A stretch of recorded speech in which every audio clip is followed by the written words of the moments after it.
नमस्कार दोस्तों, आप सभी लोगों का फिर से एक बार बहुत बहुत स्वागत है हमारे YouTube चैनल इन्वेस्टर गुरु में। और मैं आप लोगों को इस सवाल का जवाब दे रहा हूं जिसमें मैंने पहले दो पार्ट्स में आपको बताया कि किस तरह हमारा टैक्स लगता है, किस किस टाइप के टैक्स लग सकते हैं। दूसरे में मैंने आपको टैक्स लॉस हार्वेस्टिंग के बारे में बताया। और आज का एक इंपॉर्टेंट पार्ट, एक ट्रिक बोल सकते हो इस तरह का टैक्स को इन्वेस्ट करने की, एक बुद्धिमान तरीका बोल सकते हो, जहां पर मैं आपको बताऊंगा कि आप गिफ्ट्स को शेयर करके भी टैक्स बचा सकते हैं। तो वो कैसे काम करती है, वो प्रॉपर नियम क्या कहते हैं, किस तरह आपको टैक्स बचाना है, ये पूरी वीडियो को लास्ट तक देखते रहिएगा, आपको जरूर सीखने के लिए मिलेगा।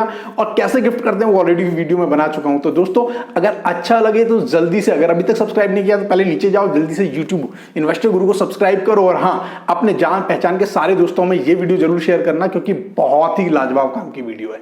चलिए शुरू करते हैं। समझना होगा रूल्स और रेगुलेशन जो गवर्नमेंट ने हम लोगों के लिए सेट किए हुए हैं, ठीक है ना। तो उसके लिए हमें समझना होगा कि जो हमारा टैक्स कटता है ना, जो टैक्स गिफ्ट्स पे लगता है, वो आपका सेक्शन 56(2) के अंदर डिफाइन है ना, of income tax act. Income tax act में डिफाइन हुआ है ना। तो इसके अंदर क्या बताया गया है, अंदर हमें डिफाइन किया गया है कि अगर आप कोई गिफ्ट देते हैं, है ना, जिसकी वैल्यू 50,000 से ज़्यादा है, तो वो क्या होगा, वो इनकम फ्रॉम अदर सोर्स से कंसिडर किया जाएगा, ठीक है ना। इनकम फ्रॉम अदर सोर्स से कंसिडर किया जाएगा और टैक्सेबल होगा as per income slab and taxable at per income slab. Okay, income slab, तो ये बाकी ये टैक्सेबल होगा इनकम स्लैब पे। और इसके अंदर एक एग्जेप्शन रखा गया है। एग्जेप्शन क्या रखा गया है कि अगर आपके रिलेटिव्स ने दिया है ना, जो आपके रिलेटिव्स ने अगर गिफ्ट दिया है, मैरिज पे मिला है आपको, ठीक है ना, और आपको जो है यहाँ पर जो है इनहेरिटेंस से मिला है, ठीक है ना, अपने विरासत में मिला है, इनहेरिटेंस से मिला है आपको, या फिर आपको डेथ होने के बाद जो है आपके पास ट्रांसफ़र हुआ है ना, तो ये सब क्या होता है, टैक्स एग्जेम्प्ट होते हैं, है ना, टैक्स एग्जेम्प्ट होते हैं। तो यहाँ पे अगर गिफ्ट इस तरह मिला है तो वो टैक्स एग्जेम्प्ट होते हैं। तो दोस्तों, यहाँ पर आपको समझना होगा इनकम टैक्स का दोस्तों सेक्शन है, सेक्शन 214, ठीक है ना, इनकम टैक्स है ना, IT एक्ट में। तो इसके अंदर जो है, जो शेयर और सिक्योरिटी है उसको कैपिटल एसेट माना है, ठीक है ना। शेयर और जो सिक्योरिटीज़ हैं उनको क्या माना गया है, सिक्योरिटीज़ हैं उनको कैपिटल एसेट माना गया है ना। मैं आपको ये सब इसलिए समझा रहा हूँ कि कुछ लोग ऐसे हैं जो बुद्धिमान लोग भी हैं, जो देख रहे हैं इस चीज़ को, है ना, तो वो पूछ सकते हैं कहाँ लिखा है, कैसे लिखा है। तो मैंने इसीलिए कुछ सेक्शंस का प्रोविज़न कर दिया है, बोल दिया है यहाँ पे। तो आपको परेशान होने की ज़रूरत नहीं है। अगर आपको समझ में नहीं आते ना, आपको याद करने की ज़रूरत है, क्लास नहीं चल रही है। बस मैं आपको ये इसके पीछे की थ्योरी बता रहा हूँ, ताकि जब हम इसको इम्प्लीमेंट करें तो आप रेफरेंस दे सकें। यानी कल को अगर आप किसी को, बंदे को बता के जा रहे हैं कि आप किस तरह टैक्स बचाने जा रहे हैं, तो सामने वाला आपको मतलब गोली ना दे, ठीक है ना, समझ रहे हैं ना आप। तो यहाँ पे से कैपिटल एसेट कंसीडर करते हैं, ठीक है ना। और इससे जो गेन मिलता है, कैपिटल एसेट को जो बेच के गेन मिलता है यहाँ पर, है ना, this is called capital gain किया जाता है। तो ये तो आपको पता ही होगा, है ना। और अगर इसी के सेक्शन, अगर हम 47 की बात करते हैं, है ना, इसी के IT एक्ट के 47 की बात करते हैं, तो वहाँ पे ट्रांसफ़र वर्ड का यूज़ हुआ है ना, कि किस तरह जो आपके जो है गिफ्ट्स जो है जब ट्रांसफ़र होते हैं, तो उसमें क्या है, गिफ्ट्स को एक्सक्लूड किया गया है ना, गिफ्ट को एक्सक्लूड कर दिया गया है यहाँ पर। तो जिसकी वजह से क्या है, जो गिफ्ट्स है हमारा, है ना, सेक्शन 47 जिसमें ट्रांसफ़र वर्ड का जिक्र हुआ है, एसेट्स का ट्रांसफ़र वर्ड का, तो वहाँ पे गिफ्ट को एक्सक्लूड कर दिया गया है ना। जहाँ पर उन्होंने बताया है कि जो गिफ्ट्स हैं वो टैक्सेबल नहीं होंगे सेंडर के हाथ में। तो हमें इस चीज़ का ध्यान रखना है। तो पहली बात जो हमें इस अब तक की कहानी से समझ में आई, वो ये आई है कि अगर कोई सेंडर गिफ्ट देता है, मान लो मैं हूँ, मैं क्या है, गिफ्ट दे रहा हूँ, तो उस पर कोई भी टैक्स नहीं लगेगा मेरे एंड पे। सबसे पहली चीज़ तो ये क्लियर हो गया। दूसरी इंपॉर्टेंट चीज़ है, अब आ जाते हैं रिसीवर एंड पे, है ना, रिसीवर एंड पे आ जाते हैं। तो रिसीवर एंड से क्या होगा, अगर वो उसके पास आ जाता है, गिफ्ट आ जाता है, आपने शेयर किए, मैंने शेयर बेच लिए, सपोज करो मैंने 100 शेयर यहाँ पे दिए, वो अगली बार इसके पास 100 शेयर आ गए हैं, तो अब जब वो उसके पास जो है रखे रहते हैं, तो रखे रहते हैं, जब उन्हें सेल करता है तो उसके पास जो इनकम बनेगी दैट इज कैपिटल गेन, है ना।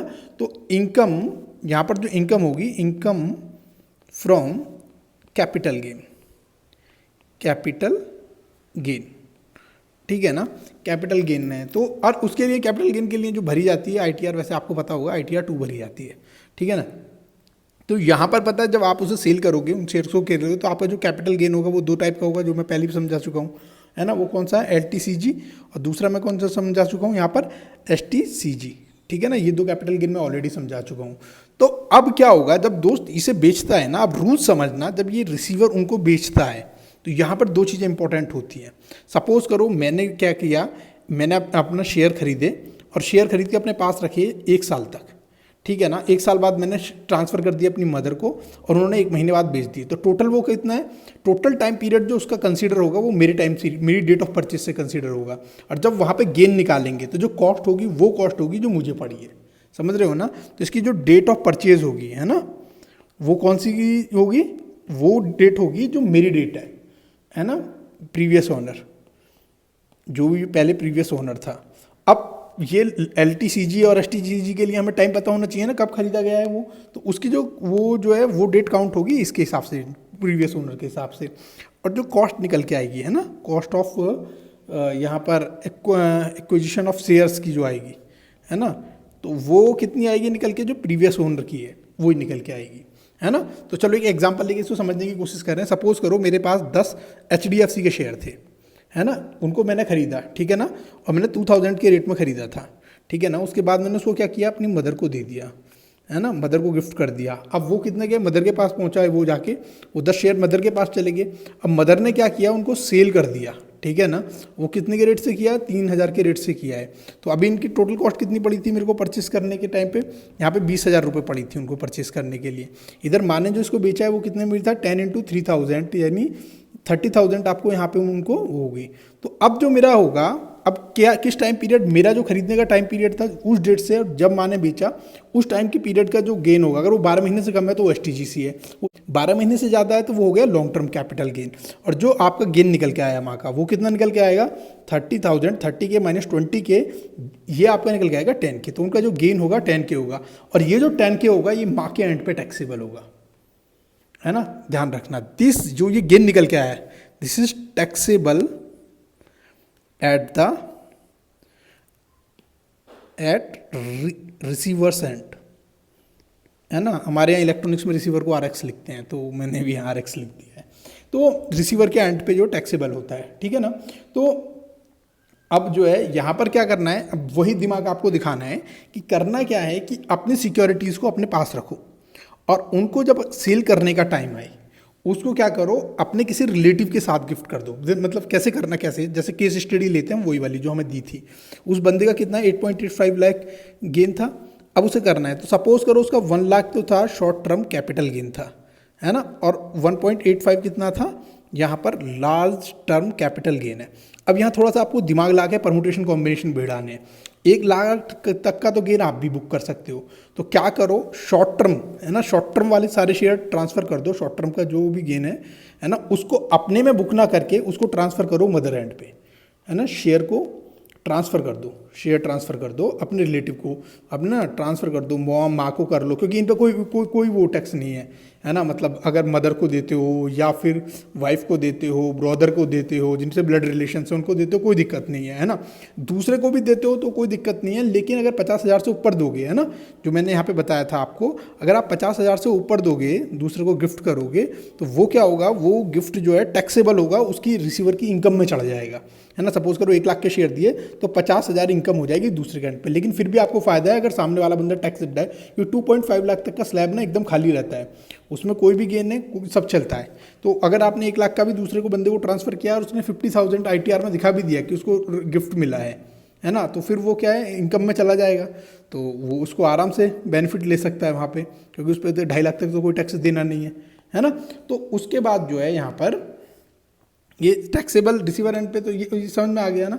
तो अभी जैसे उस बंदे का हम केस कर रहे थे ना, तो वो क्या करेगा कि वो जो है अपने पहले तो 1 लाख का LTCG अपने एंड पे बुक करे, LTCG, है ना, अपने यहाँ पे अपने उसमें बुक कर दे, है ना, अपने में बुक कर दे, और बाकी का ट्रांसफ़र कर दे अपने, मतलब किसी रिलेटिव के शेयर में, बाकी शेयर कर दे गिफ्ट्स को। कैसे करते हैं उसके लिए मैंने एक पूरी वीडियो बनाई है, डिस्क्रिप्शन में मैंने पहले ही उसमें लिंक में मिल जाएगी, कैसे ट्रांसफ़र करते हैं शेयर्स को, गिफ्ट करते हैं।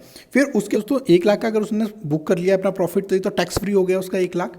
अब उसके बाद कितना बचा, उसका 1.85 बचा, उसको आगे ट्रांसफ़र कर देगा, गिफ्ट कर देगा वहाँ पर। तो इसमें से क्या होगा, 0.85 तो आपका यहाँ पर जो है LTCG बचा है ना, LTCG बचा है, और यहाँ पर 1 लाख आपका शॉर्ट टर्म बना है, 1 lakh short term capital gain बचा है, ठीक है ना। अब दोनों के दोनों क्या है, 2.5 लाख की लिमिट से नीचे हैं, तो ये हो जाएगा, है ना। लेकिन उस केस में क्या कि भाई मान लो कि मतलब उस केस में क्या कि मान लो सपोज करो वाइफ है, तो वाइफ वर्किंग है, तो फिर ऑलरेडी टैक्स स्लैब में हो सकती है वो, है ना। और ये भी हो सकता है कि मतलब मदर भी कुछ इनकम कर रही हो, है ना।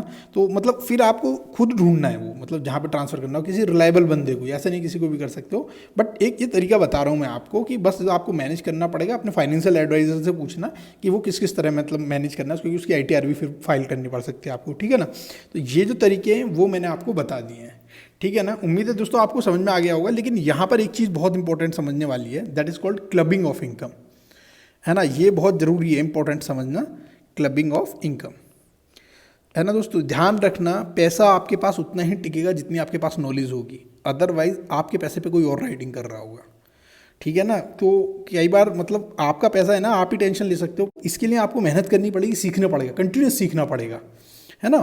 तो चलो अगला देखो क्या है, 64(1) है ना, और ये पैरा 4 का कंसिडरेशन करके 64(1)(a) है ना। ये IT एक्ट के जो है ये सेक्शंस हैं, IT एक्ट जो है इनकम टैक्स एक्ट है, उसके जो है ये सेक्शंस हैं। इसमें एक चीज़ बोली गई है कि जो भी एसेट्स आप गिफ्ट करते हो, है ना, जैसे अपने बच्चों को देते हो या अपनी वाइफ को देते हो, ठीक है ना, तो इनकम फ्रॉम गिफ्टेड एसेट्स, है ना, तो जो भी आपके जो है मतलब जो माइनर्स को दे रहे हैं ना, उनसे जो भी कोई इनकम बनती है ना, डायरेक्टली या इनडायरेक्टली, ठीक है ना, वो क्या होती है, वो जो इनकम होती है वो वो जो ओनर होता है, प्रीवियस ओनर के जो है उसमें क्लब हो जाती है, इनकम में ऐड हो जाती है, ये बहुत इंपॉर्टेंट है ना। क्यों मतलब ये इसलिए मैं बता रहा हूँ, जैसे एग्जाम्पल के लिए मैं बता रहा हूँ आप लोगों को। जैसे क्या हुआ कि मतलब आपने अपनी वाइफ को 1 लाख रुपए दिए, वाइफ ने क्या करा, उसको FD में डाल दिया, उस पर उसे मिला 10,000 का, मान लो वो 1.1 होगी उसकी कीमत, 10,000 का इंटरेस्ट मिला, तो वो जो 10,000 इंटरेस्ट है ना, वो प्रीवियस आदमी की इनकम मानी जाती है, ठीक है ना। क्योंकि स्पेसिफिकली जो गिफ्ट वाला सेक्शन है खाली शेयर्स के लिए नहीं बना है, और सबके लिए, वो सब मेजोरिटी उसको कवर करता है। तो मेरा कहने का मतलब ये है, जब आप गिफ्ट करोगे और उसके क्या है, हो सकता है डिविडेंड भी मिले आपको, है ना। सपोज करो तुमने ITC के शेयर ही आपने गिफ्ट कर दिए सामने वाले को, उसको डिविडेंड मिलेगा, तो लॉजिकल है ना। अब ये मुझे नहीं पता उनका बैकएंड पे सॉफ्टवेयर कैसा है, पर जो हमारा एक्ट कहता है उसके अंतर्गत जो डिविडेंड से इनकम होगी वो जाके ऐड होगी कहाँ पे, आपकी इनकम में जाके ऐड हो जाएगी, समझ रहे हो ना। तो मतलब इस चीज़ का भी कंसिडरेशन करके रखना, ठीक है ना। मैं ये नहीं कह रहा हूँ आपको, लेकिन हाँ, अगर वो जो 1 लाख पे इनकम, मान लो इसने 10,000 रुपये कमाई इंटरेस्ट के वाइफ ने, वो दोबारा से इंटरेस्ट करती है, तो वो इनकम होगी आपकी वाइफ की, है ना। तो मतलब ये थोड़ा समझने के लिए थोड़ा एक ब्रॉडर माइंड चाहिए दोस्तों, है ना। लेकिन जो कैसे कर सकते हो ये मैंने पूरा आपको समझा दिया है, किन किन नियमों के तहत कर सकते हो ये सारी चीज़ें, ठीक है ना। अगर कहीं भी गलती लगी, क्योंकि मैं भी एक इतना एक्सपर्ट नहीं हूँ, मैं भी बहुत मतलब सीख ही रहा हूँ, आप लोगों की तरह लर्निंग फेज में हूँ। तो अगर आपको कहीं भी लगता है कोई क्वेरी है, तो आप बिना किसी चिंता के मुझे लिख सकते हो कमेंट सेक्शन में जाके, है ना। अपने कुछ भी करने से पहले अपने फाइनेंशियल एडवाइजर जो भी आपके CEO वगैरह हो उनसे करना। ये सिर्फ नॉलेज के लिए हैं, आप लोगों के लिए वीडियो।